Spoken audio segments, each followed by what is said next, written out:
Hey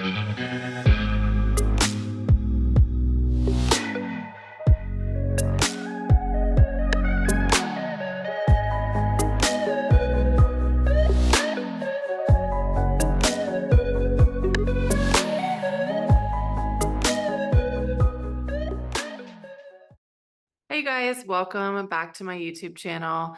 If it's your first time here, I'm so happy that you found this video. My name's Wilkins. I am an oracle and a priestess, an author, teacher, mentor, etc. And my focus on this channel is bringing back wisdom around the ancient feminine and supporting us in really stepping into our soul design and designing our life based on our soul blueprint rather than from societal expectations, etc. So if you're into that, make sure you subscribe. Today we're going to talk about the dark feminine and what is the dark feminine. And I teach an entire course about this, so a lot of times I get looks when I'll tell people, they're like, "What are you working on?" And I'm like, "Oh, we're doing the realm of the dark feminine right now." So I'm doing that, and they're like, "Dark feminine? What is that? What do you mean?"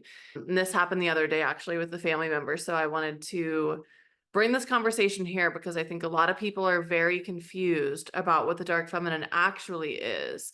So first of all, we see a certain depiction. Well, I'm going to pull it back. Let's start at the beginning.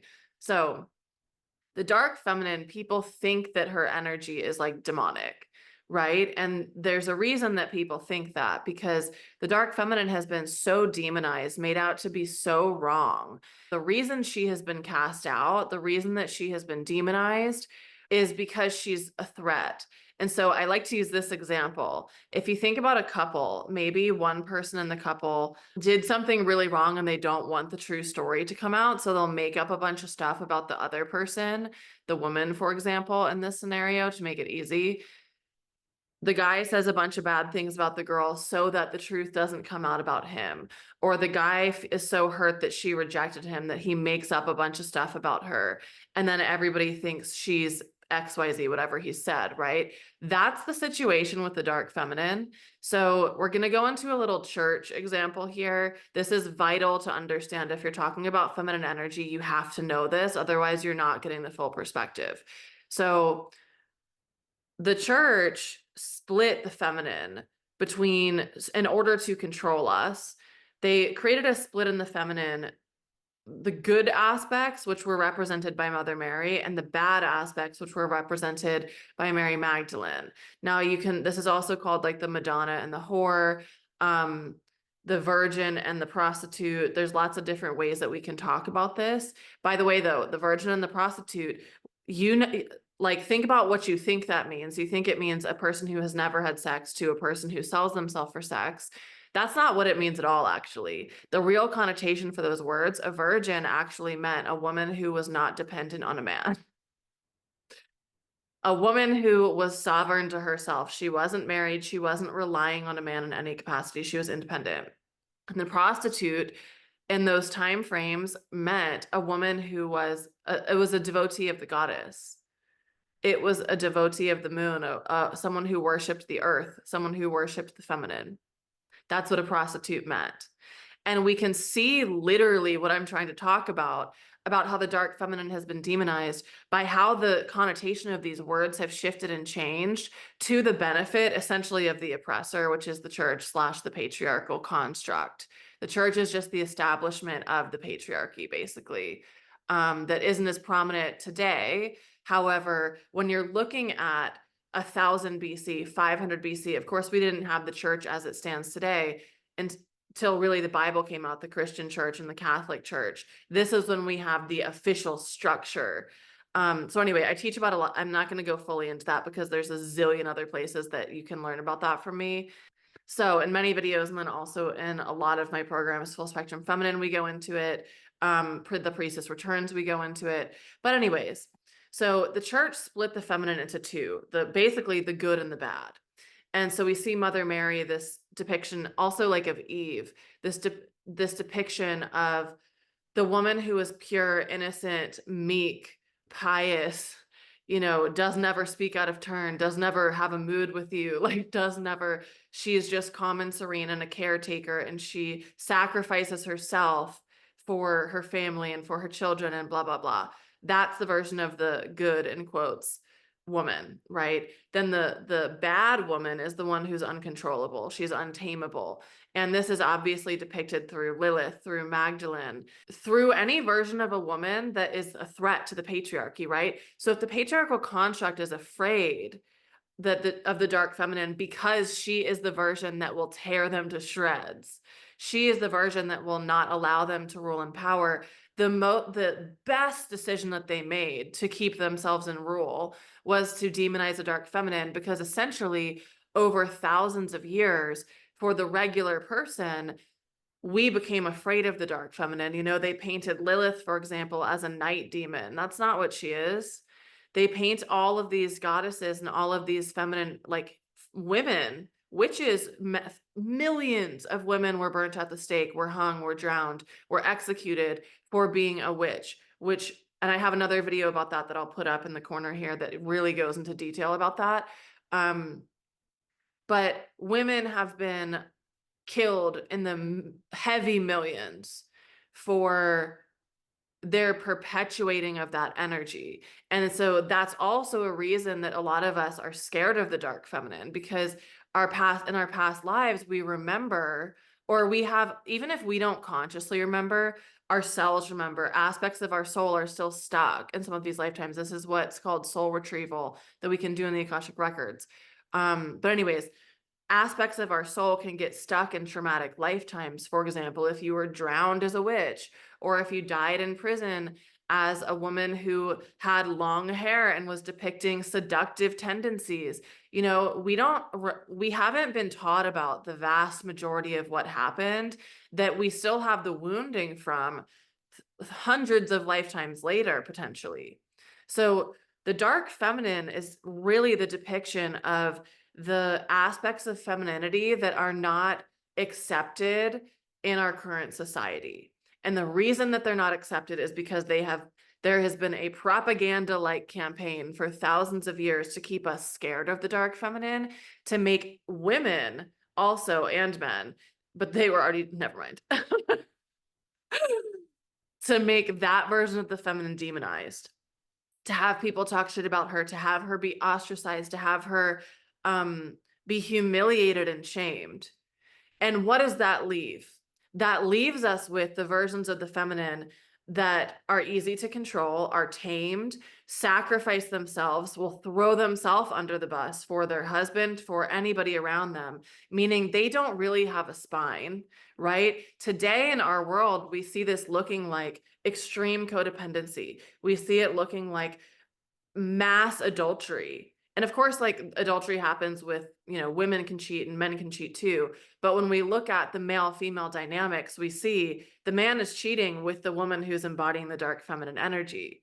And it's so interesting when we really get into this concept, because the dark feminine frequency, when we're looking at, for example, the Lilith energy, the Lilith has her own issues, right? We have to merge both of them. The Eve, when we're looking at the light feminine, or the Lilith, when we're looking at the dark feminine, the Eve is the wife. She's the one who secures the husband, right? She's the one who has all the children and has a family. However, her husband isn't attracted to her. And so he cheats and has an affair with Lilith. Lilith, who is childless. Lilith, who is wild and untamable, and she won't be bound by anything. She will not follow any rules, right?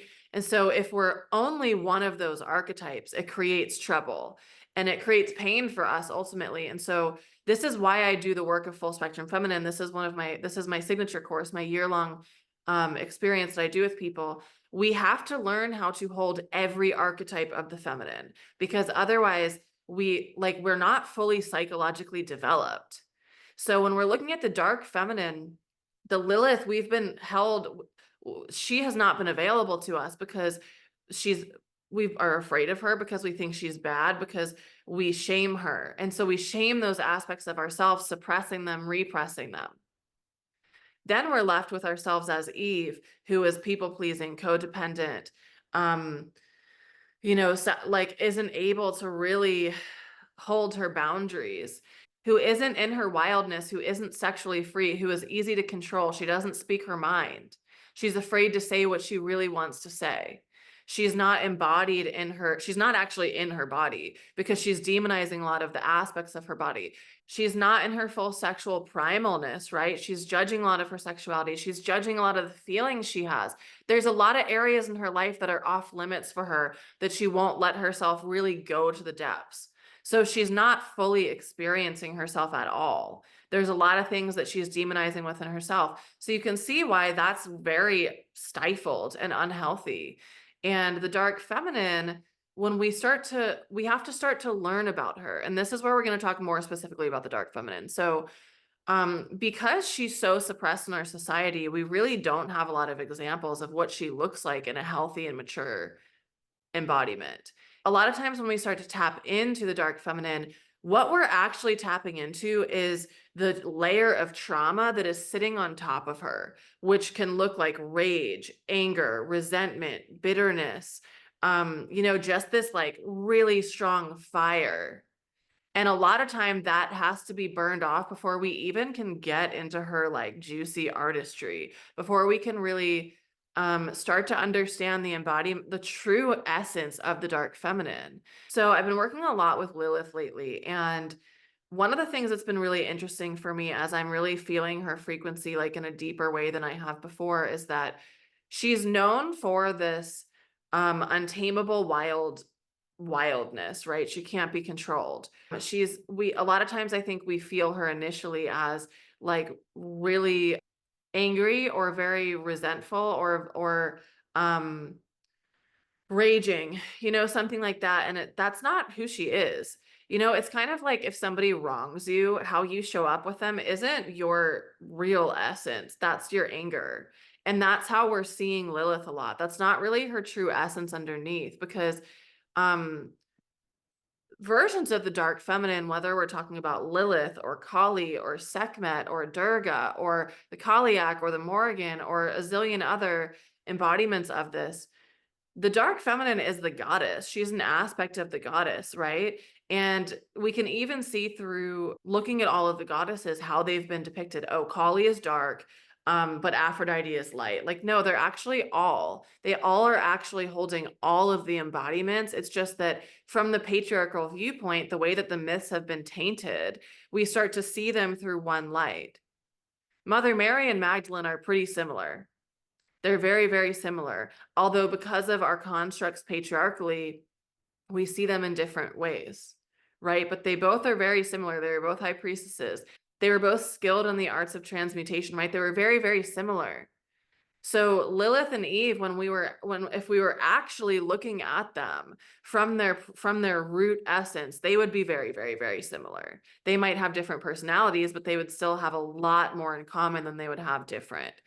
So we really have to start to spend some time with the dark feminine and her essence and her embodiment and learn how to be with her. And because we haven't had a lot of examples of this in our society, we need to understand that she might come out initially with her shadows and wounds being loud. She might initially come out from a very triggered state, and that's okay. She might need to. She has been buried for 4,500 years. It's like if you take a tiger out of a cage that it's been in for a long time, it would probably be very domesticated at that point, but like we might also see the lion or the tiger coming out, claws out, pissed that you've put it in this cage. So that we can't be upset if that's how the dark feminine comes out. And we need to have a safe space to practice working with and learning about the different embodiments of the dark feminine and seeing how other people embody certain archetypes. This is why I love doing this archetypal work so much that I've been doing for really about 2 years now with Full Spectrum Feminine and the Realm of the Dark Feminine, which are two of my products that I have that are live group experiences. We see that we have access to certain archetypes kind of easily. Other ones are a stretch for us. And no matter where we're at it and within each archetype, we can go to a deeper level of it. And so with the dark feminine, if we give ourselves permission to, first of all, learn about her different archetypes, learn about her different ways of operating and being, and then practice being in those embodiments, we will notice So many stories, so many rules that we have for ourselves that we are not even aware of. We'll notice the parts that feel really edgy for us that we're like, I'm not going to be doing that, you know, and other aspects that do come easily. And why I do this work in a group setting with people in Realm of the Dark Feminine is because we start to see how other people embody certain aspects. And by sharing with each other what is coming up for us with each archetype, we start to learn different dimensions outside of our own perception, outside of our own belief systems. It is so life-changing, like genuinely. It is so incredibly life-changing. And now for a message from your sponsor, Realm of the Dark Feminine, Allie's course. We are starting the next live round of Realm of the Dark Feminine on September 21st. That September 20th will be the last day you can join. And I'm also doing a free masterclass to open this up that will become the orientation for Realm of the Dark Feminine that you can join for free for only a week. So that masterclass is happening this Saturday, August 31st, 2024. So if you catch this video this week and you want to sign up, the link will be in the comments below. That'll give you a taste of what we're going to be doing in Realm of the Dark Feminine. And if you want to join Realm of the Dark Feminine, do so now because it's on the early bird sale right now until September 7th. And the first 3 people who sign up are going to get an additional Akashic Records reading for free. That's worth $444. So those are available now if you want to really go into this, not just retain, get a bunch of information, but really step into your embodiment of the dark feminine. That is what I would recommend. Okay, back to this regular program session. So the other aspect I want to talk about with this is we need to understand the shadows and the wounds of these archetypes of the dark feminine because they likely will come out when we are learning how to operate with them. And we need to know what to look out for. We need to understand, for example, the femme fatale is everybody's like, that's dark feminine energy. Like if you see ads for dark feminine stuff, it's always like the femme fatale archetype. And that is the shadow. That is a wounded aspect being played out of one of the archetypes of the dark feminine. The femme fatale is not a healthy embodiment and is manipulative and out of integrity. The femme fatale is the shadow of the high seductress. This is an archetype I have made up, by the way. So if I see people using this, it came from me and I know it. It came from me in the Akashic Records. The femme fatale is a wound of the dark feminine, and everybody's like, oh, that's the dark feminine energy. Also the other thing is with the dark feminine frequency, what we see really talked about as dark feminine energy is approved by the patriarchy. Therefore, it is not dark feminine energy because dark feminine is the aspects that are unacceptable in our society today. They are the aspects that threaten the patriarchy. So, for example, men like the sexual aspect of, or people like the sexual aspect of the dark feminine. So it's no longer really dark feminine. Now, if we were looking at year 1200 or year 800, that would be different because sexuality was much more demonized in those time frames. Since the 60s, we've had a revolution around sexuality and how we see it. And so it's not really the dark feminine anymore. So when we're seeing the dark feminine depicted, you could just kind of like keep your eye out for this. It's always depicted people wearing black, tight clothes. This really fits what I'm wearing right now. But it's always depicted as like a woman who's really sexy. It's never depicted as like the wild, like hag who lives in the forest, who's feral and insane. That is really a lot more of the dark feminine archetypes, right? So when I teach this, we talk about all the different facets from the mad woman to the high seductress, to the liberator, to the primal feminine or the wild feminine, to the truth teller. There's so many different archetypes that we can look at to understand the different embodiments of the feminine, and we can take it at our own pace of how we want to be embodying them, right? So for example, if you know that you do a lot of people pleasing, like the primal feminine and the truth teller would be so pivotal for you to root yourself into and to really spend some time with.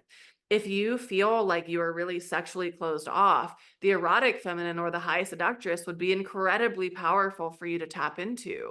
If you're stuck in a bunch of stories that you've been looping in, going through the same issues for 10 years, 5 years, 3 years, and you're tired of looping in the same patterns, the liberator will save your life. you know? So every person who's entering the dark feminine will have their own unique initiation. And I teach about the descent into the dark feminine initiation actually in a free masterclass I have called Womb of Creation. So I'll put that in one of the links below. I have a lot of different resources that you can learn more about this. So the first one would be the free masterclass Womb of Creation.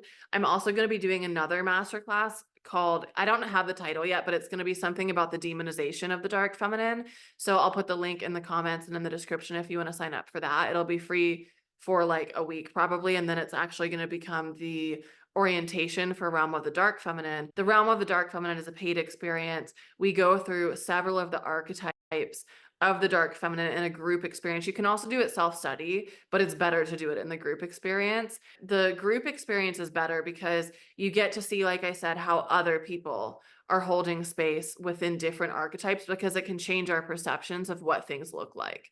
And doing this in a sisterhood with other women is just the cherry on top, right? So that's the third way that I do it, that I teach about this information. And this is when you get into the paid groups, like quite honestly, this is better because then you have accountability, and you're also entering anything you do with me, you're entering an initiation with the goddess herself. So I'm teaching it, I'm facilitating it among a group of women. However, the goddess is controlling your initiation, and this is based on your higher self, what you have already agreed to coming onto this planet as a soul, what you've already agreed to. So that's a contract that you have with the goddess. And so it creates a much deeper experience rather than just like watching a free YouTube video and then you go on with your life and you maybe remember one thing from it. You know, going into group programs, you're putting yourself in a much different environment where you're really soaking in the material and learning to embody it. That's the purpose of all my work. So Realm of the Dark Feminine is the next one. We're going to be starting that really soon. Last way that I do this is Full Spectrum Feminine.